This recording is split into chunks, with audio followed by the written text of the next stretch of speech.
Hey! What time do you think it is? Looking at the clock, it's still 5:30 a.m. What time? It's still 5:30. What's up with you, getting up this early? I answered groggily, but Brandon keeps on relentlessly. What do you mean it's still 5:30? It's common sense for a wife to get up earlier than her husband, get ready, and prepare breakfast. Hearing Brandon rage like that first thing in the morning, I couldn't believe my ears. When on earth did we go back in time? It's like a line straight out of an old-fashioned drama. Ever since marrying Brandon, we've had separate bedrooms, and no intimacy at all. Then one day, Brandon collapsed at work and had to be urgently admitted to the hospital for surgery. Waiting outside the OR, I heard a young doctor scream. "Oh! What in the world is this?" This surgery would reveal Brandon's surprising secret to me, as well as how difficult my situation really was. And realizing I couldn't go on like this, I decided to reclaim my true self, with some help from someone. My name is Natalie Scott, a 42-year-old helping with my family business. Before getting married, I worked in healthcare. The job was somewhat enjoyable, but among my friends, I was the only one not married. With both my parents already passed away and me being all alone at home, I was anxious to get married. Then, one day, as I was drinking alone in a bar, a man approached me. "Excuse me, is this seat taken?" The man who spoke to me was Brandon, my now husband. Brandon was 3 years older than me and owned a small manufacturing business. As we talked, it seemed he was also single without a partner. We hit it off, sharing stories about our lives. Two single adults. I was hoping for a somewhat romantic night, but we just made plans to meet again and called it an early night. From there, we naturally started dating, meeting up once a week. Dates with the quiet and serious Brandon were just calm conversations in cafes or parks.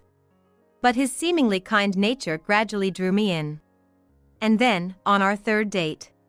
Hey! It doesn't make sense to date aimlessly, right? Watching Brandon nervously bring it up, I got a bit excited. Are you saying? Yes, I know we've only been dating for a month, but considering our ages, I was thinking, maybe we should consider your marriage? Is that okay with you? Truly, it was an unusual proposal. I did think so, but I was also eager to get married and I thought Brandon was a good person, so I quickly replied with a yes. Yes! I want to spend my life with you.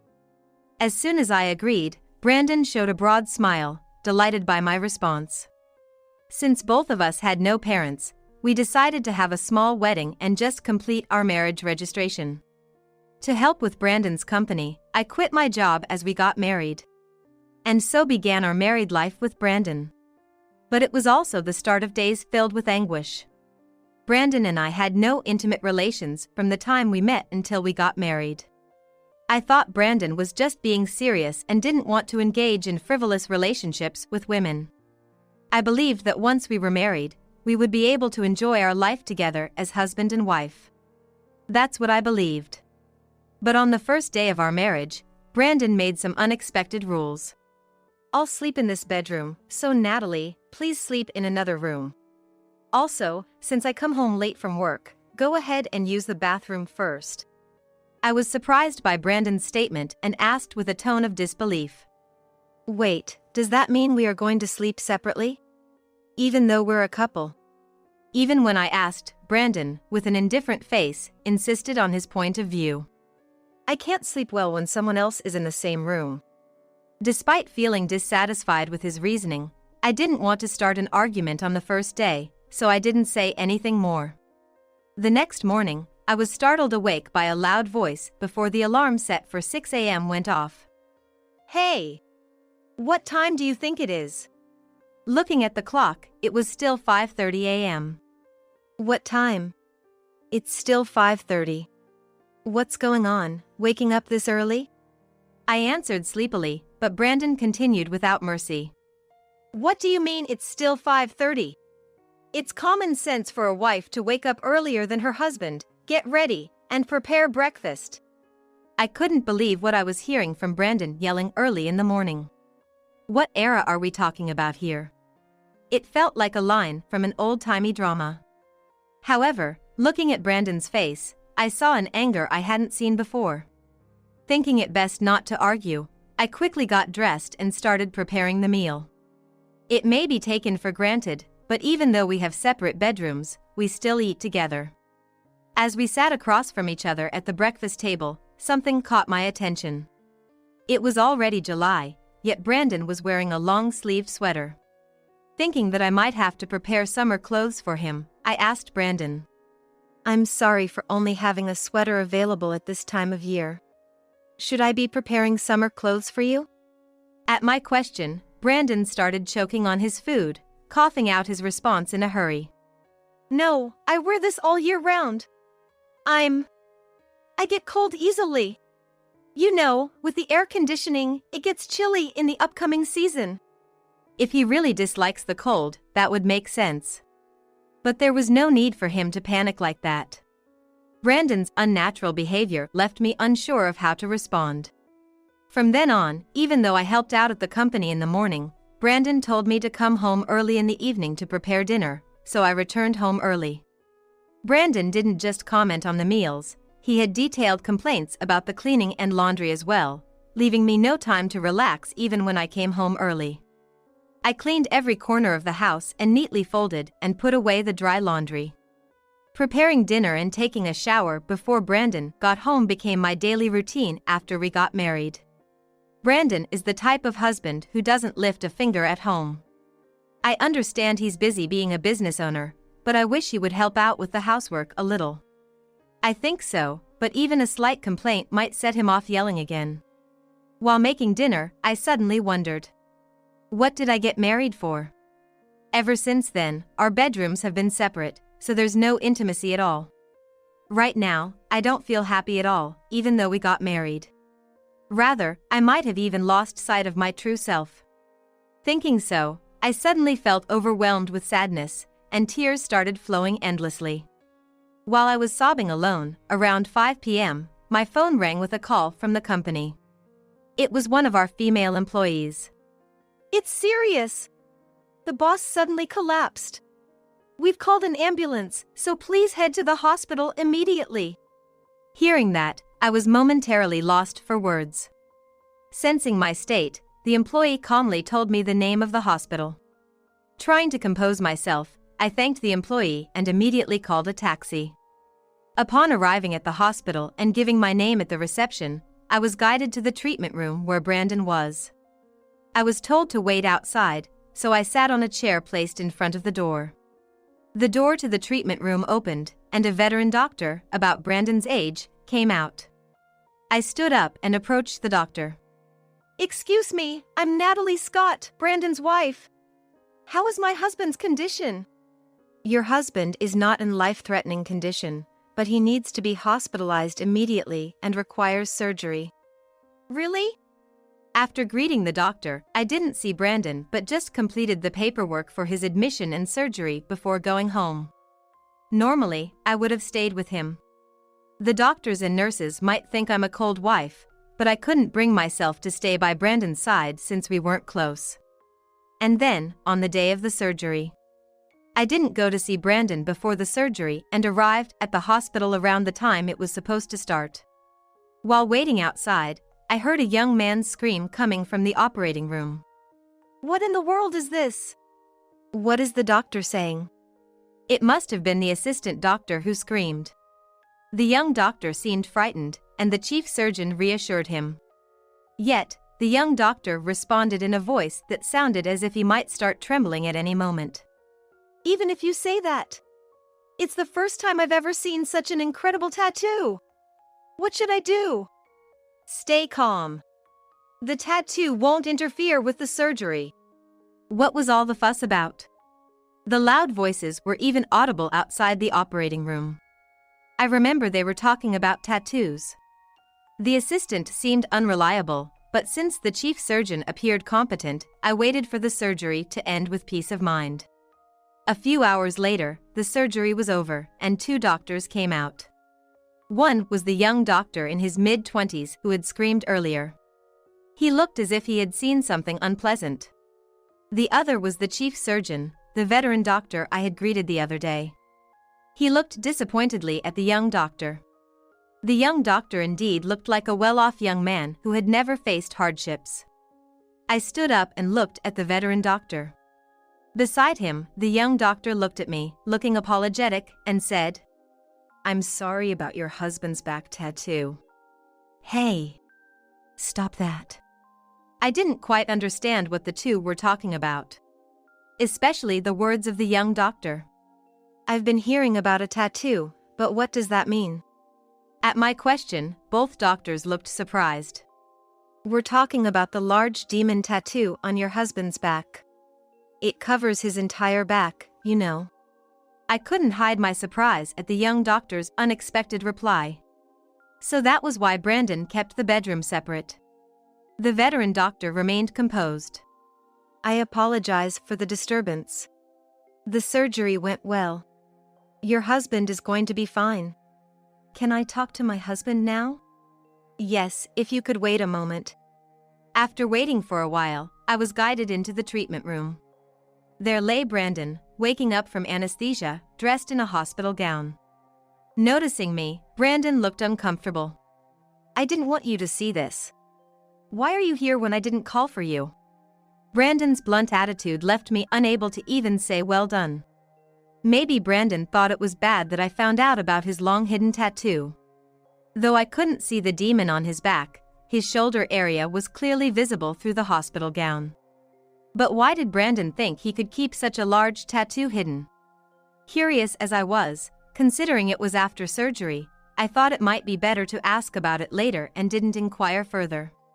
Brandon just sulked and turned away. The young doctor looked back and forth between Brandon and me, asking if I wasn't going to say anything to my husband. I didn't know what to say in such a situation. Then, Brandon spoke up. Natalie. If you've got no business here, then leave. Excuse me? Having you stand there with that gloomy face makes it feel like a wake. Just go home, will you? At Brandon's words, the young doctor furrowed his brows and tilted his head in confusion. They're probably wondering if we're really a couple. Right. It seems pointless for me to stay, so I'll be going now. In the end, I left the hospital just as Brandon had told me to. I didn't feel like going straight home, so I had dinner out. As I was leaving the restaurant, a man called out to me from behind. Natalie. When I turned around, there stood Kevin Walker, the chief surgeon who had taken care of Brandon earlier. Kevin seemed to be on his way home from work. Thank you for everything. I was about to thank Kevin, but he started talking as if to cut me off. I was thinking, Brandon has such a nice wife. But it seems there's some complication? From Kevin's tone, it seemed he knew Brandon from before. What do you mean by that? Sorry, I didn't mean to be rude. It just seemed strange to me. Normally, if a husband collapses at work and needs emergency hospitalization, his wife would stay by his side. I'm sorry for causing any trouble at the hospital. I apologized, thinking I had caused inconvenience to the hospital staff. But Kevin shook his head and replied, No, that's not what I meant. It's just that you seemed unaware of Brandon's tattoo. I found that curious. Kevin seemed to know something about the tattoo Brandon had. Curious, I asked him for more details. Kevin said he and Brandon were in the same middle school. Brandon started causing trouble around that time, riding motorcycles with his friends. He hardly ever attended school. At that time, to intimidate others, he got a large demon tattoo on his back. Kevin, who was the student leader at the time, couldn't stand such delinquency among his friends. We were in the same class in the first year. We weren't close, but I don't think Brandon was a bad guy from the start. Kevin seemed to have wanted to rehabilitate Brandon, the once serious student. Making a big decision, he confronted the delinquent group Brandon was part of, desperately trying to persuade him to change. Brandon, please, leave this group and come back to school, he said in front of all the delinquents. But despite his resolve, Kevin was treated harshly by Brandon's friends. However, Kevin's efforts may have paid off, as Brandon started attending school again and later went on to a high school after graduation. I was just surprised to learn about Brandon's past. It seems Brandon doesn't remember me anymore. But it's good to know he reformed and has been working seriously. However, it seems your marriage to him is not straightforward. It was embarrassing and disheartening to realize that our unusual marital relationship was apparent even to outsiders. I'm really embarrassed to be seen as an unnatural couple by others. At my words, Kevin lightly shook his head again. No, it's not you who's unnatural. It seems like Brandon is somehow neglecting you. Hearing that, I indeed started to feel the same. Somehow, I felt I could talk about anything with Kevin. Maybe as a doctor, he's used to supporting the families of patients. I felt somewhat guilty for burdening him with such personal matters. I'm sorry for troubling you with such private matters concerning a patient's family. No. Right now, I'm not talking to you as a doctor, but as a person. I used to confront Brandon because I couldn't stand his delinquency. Now, for a different reason, I find myself unable to forgive him again. At that time, I couldn't grasp the full meaning of Kevin's words. A different reason? I asked, and Kevin showed a bashful smile. Well, aside from that, if you ever get confused about Brandon, feel free to consult me.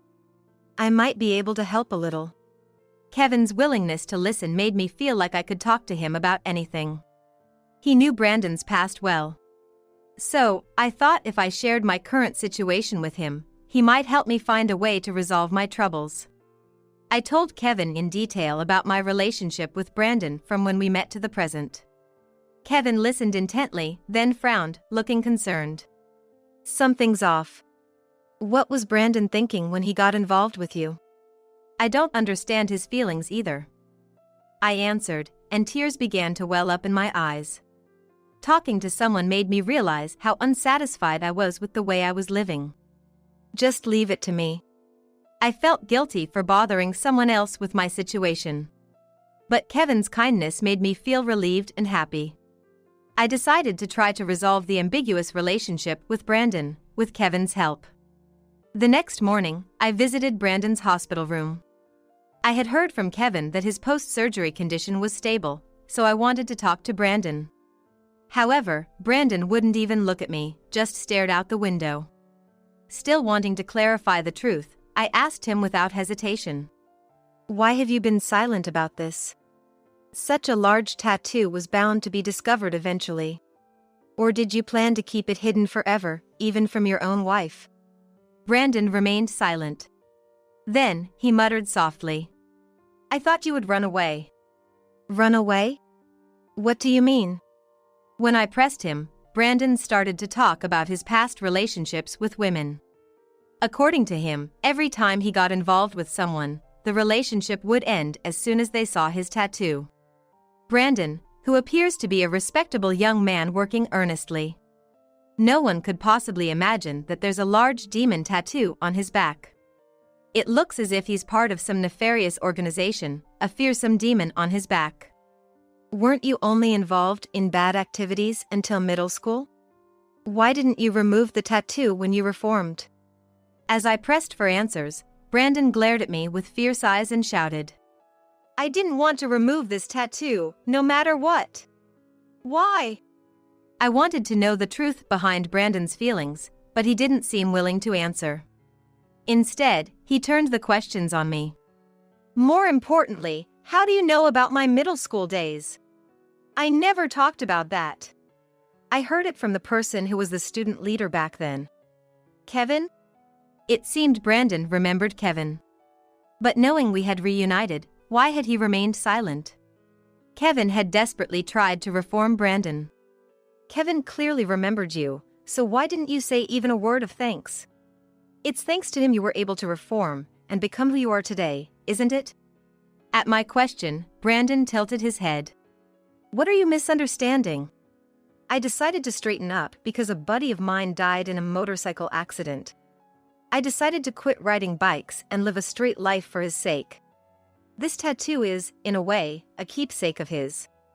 The truth about the tattoo was revealed. Still, I felt somewhat unsatisfied with Brandon's explanation. Why? Kevin also tried desperately to reform you, facing resistance from your friends. It's terrible to act like that doesn't matter. Stop nagging. Why do you keep taking his side? Do you like him or something? Brandon pressed, but I felt no guilt. After all, there was no reason for Brandon to be jealous in such a marital relationship. I decided it was time to clarify things and asked Brandon. What about you? Don't you like me? What did we get married for? Well, Brandon seemed at a loss for words. I glared at him, determined not to leave until I got a clear answer. So? Clarify it for me. Well, after my parents passed away in the last 3 years, I had no one to take care of the house. So, I thought I needed to get married to manage. Just for that. Knowing the real reason Brandon married me was a shock. Wanting no further discussion, I left the hospital room. Kevin was standing at the entrance. He led me to the lobby, saying it was best if Brandon didn't hear our conversation. It's just as I thought. Shall we proceed with the plan then? Yes. I decided to go ahead with the worst-case scenario plan Kevin had suggested. And 2 weeks passed. Today was Brandon's discharge day. However, since that day, I hadn't visited Brandon's room once and didn't go to the hospital to pick him up despite knowing he would be discharged. I have been busy at the company these 2 weeks. While Brandon was hospitalized, I had been acting as the head of the business, handling various procedures. Brandon was supposed to rest at home for a while after discharge. So, I prepared a day's meals in the morning and worked until evening. Since his hospitalization, Brandon and I had grown even more distant. With fewer face-to-face interactions, we argued less. However, avoiding each other worked well as I proceeded with my current task. A month after his discharge, as Brandon was getting better, he visited the company. Upon entering, he was shocked by the drastically changed interior. I watched secretly from the back office. What the heck? Even the manufacturing machines and employee desks are all gone. Hearing his exclamation, all the employees approached Brandon. Thank you for everything you've done for so long. What do you mean? Brandon, unable to grasp the situation, looked around bewildered. Seeing this, the employees exchanged glances. Probably unsure who should break the news. Actually, our company has been acquired by Walker Industries located in the same region. Starting tomorrow, we will be employed there. What? I haven't heard anything about this. Brandon's voice echoed throughout the office, surprised by the news of the acquisition. Thinking it was about time, I stepped forward in front of everyone. Oh? I'm sorry, Brandon. The decision was made quite suddenly, so I was late in informing you. What? A major decision like an acquisition should be discussed with me first. Brandon was fuming with anger. That's true, but actually, we've run into a bit of trouble, I said, showing him a photo. It was taken by a male employee who had recently left the company. The photo showed Brandon secretly changing in the men's locker room. It clearly captured the large demon tattoo on his back. The man thought the company president might be involved in some criminal organization, and after consulting with other employees, he left the company. And now, all the employees here harbor distrust towards Brandon. Not just because of the tattoo, but that wasn't the only reason. Since getting married, Brandon started delegating all the troublesome company procedures to me. And he would sneak out of the company to go gambling or to the racetrack. There had been sightings from people in the neighborhood, so we knew about it for a while. The photo taken in the changing room was snapped when he was changing to sneak out, and nobody was supposed to be there. Coincidentally, that employee came in late for a personal reason and managed to take the evidence. Upon learning everything, other employees also wanted to leave, but that's when I informed everyone about the acquisition. One of the employees said to Brandon, We couldn't continue under someone like you, who dumps all work on your wife and acts selfishly. Doesn't it question your dignity as a company executive? All the other employees nodded in agreement. Brandon, looking distressed, muttered softly. It has nothing to do with it. More importantly, someone who can't even cherish his own wife has no right to lead many people, Kevin interjected as he walked in. Kevin! Why are you here? This has nothing to do with you. No, it has everything to do with me. I was the one who suggested our company acquire yours. What? Yes, the acquiring company, Walker Industries, is run by Kevin's brother as the CEO. In other words, that company is Kevin's family business. Kevin had been genuinely concerned that I shouldn't continue being with Brandon. Not just as a husband, but Brandon had shortcomings as a director too. That's why I was facing difficulties both personally and professionally. Kevin had taken all this into account and devised this plan. Brandon, finding himself isolated and at fault both at home and work due to his own negligence. He realized he might lose everything and started to ingratiate himself with Kevin. I was wondering, could I possibly join your company too? Suddenly, he was asking to be employed there as well.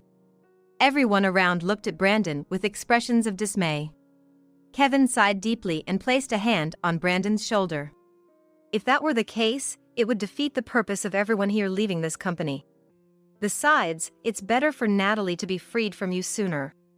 When Kevin said that, Brandon quickly turned to me and pressed. Natalie! Do you want to leave me? How am I supposed to live without you? Appealing to me with desperate eyes, I couldn't help but respond with frustration.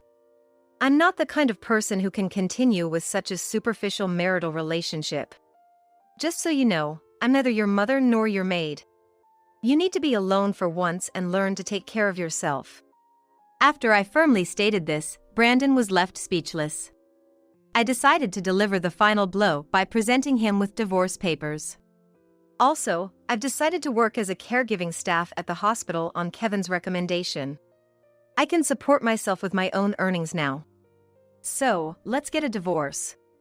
At my words, Brandon panicked. Divorce? No, wait. Even if you're okay with it, I can't live on my own if I'm unemployed. So, Brandon, just give it up. You, always thinking only about yourself, never considering the feelings of others. Someone like you needs to be alone and cool your head. Kevin yelled at Brandon, leaving him trembling and unable to retort. And so, I left Brandon and moved out of the house. While working as a caregiving staff, I initially stayed in the hospital's staff dormitory. Being over 40 and moving into a dorm filled mostly with young nursing assistants made me a bit self-conscious. However, I felt liberated from my distressing life and was elated. From now on, I aim to work hard and live independently. After the divorce, Brandon continued to live alone in the former family home. Since the company was acquired by Walker Industries, all employees moved on. And the site of Brandon's former company is now vacant. Though unemployed, he still had his own home, so he shouldn't have had to worry about rent, or so one would think. Lately, passing by Brandon's house on my way to work, I hear loud arguments between a man and a woman daily. No matter how late at night, the shouting is always audible, prompting me to ask the neighbors. According to them, Brandon is now cohabitating with a woman. Perhaps desperate not to be alone, he quickly found someone. However, the woman has been complaining about Brandon to the neighbors. When I asked what the complaints were, it was just as I had thought. He earns nothing and leaves all the housework to her, just as before. Frustrated, she frequently confronts him, leading to daily arguments. And they sometimes even threw objects, with the sound of breaking glass echoing in the neighborhood.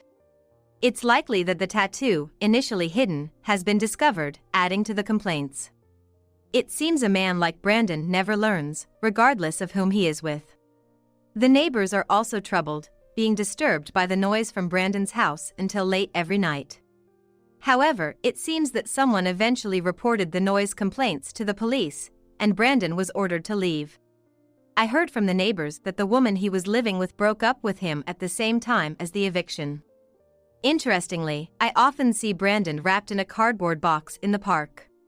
Since he appears to be without a fixed address, it would likely make reemployment even more difficult. If I ever come across him, I plan to simply ignore and avoid him. But I doubt I'll have to worry about that much longer. After completing my training, my salary as a caregiving staff at the hospital significantly increased. They probably considered the fact that I originally have over 20 years of career experience. I moved into a condo suitable for living alone and bought a car, considering the night shifts. Now that I'm commuting by car, it's unlikely I'll run into homeless Brandon unless something extraordinary happens. At work, I often see Kevin. Thanks to him, I've become more positive about life. And I feel like I've regained my true self. Interestingly, Kevin has also been through a divorce and is currently single. Staff at work often whisper about the possibility of Kevin and me getting remarried.